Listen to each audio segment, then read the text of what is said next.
Welcome to the Board of Educational Research and Development, SWAT.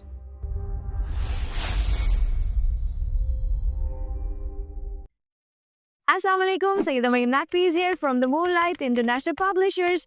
मेरे मोहतरम वालिदैन, आप सब कैसे हैं? मैं उम्मीद करती हूँ आप सब बहुत खुश और अच्छे होंगे। आज हमने बच्चों को कौन सा हर्फ सिखाया? आज हमने बच्चों को हर्फ जीम लिखना सिखाया।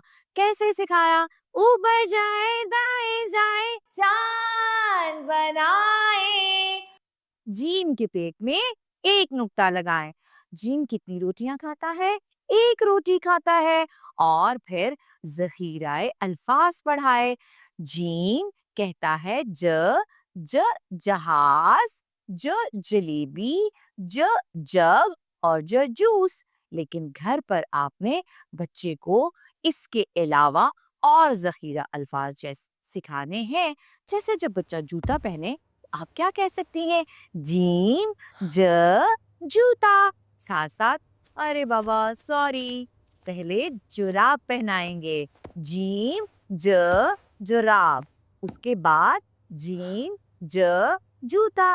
रात को अक्सर आसमान पर जुगनू टिमटिमाते फिरते हैं, तो हम क्या कह सकते हैं? जीम ज जुगनू। और लड़कों को जीप के साथ खेलना बहुत अच्छा लगता है।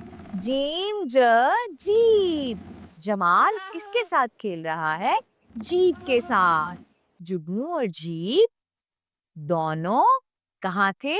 जंगल में। शाबाश।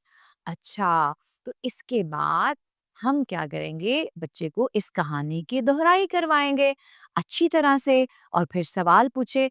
आपको वैसे कहानी करवाने की जरूरत नहीं है, बच्चा खुद आपको कहानी सुनाएगा कि अम्मी जान, आज मिस ने बहुत अच्छी कहानी सुनाई। इसके बाद हमने एक अच्छी बात बताई। अच्छी बात क्या थी? जन्नत के बारे में। जन्नत कैसे मिलती है? अच्छे अमाल करने से। आपने अच्छे अमाल की एक फहरिस्त तैयार करनी है और बच्चे को रोज वो बताना है। कभी आपने ये बता दिया कि जैसे वक्त पर नमाज पढ़ना अच्छा काम है, बुजुर्गों के साथ एहतराम से पेश आना अच्छा काम है, अपना काम वक्त पे करना अच्छा काम है। इसी तरह आपने बच्चे को अच्छी बात सिखानी है। इसके साथ ही मरियम नकवी को इजाजत दें।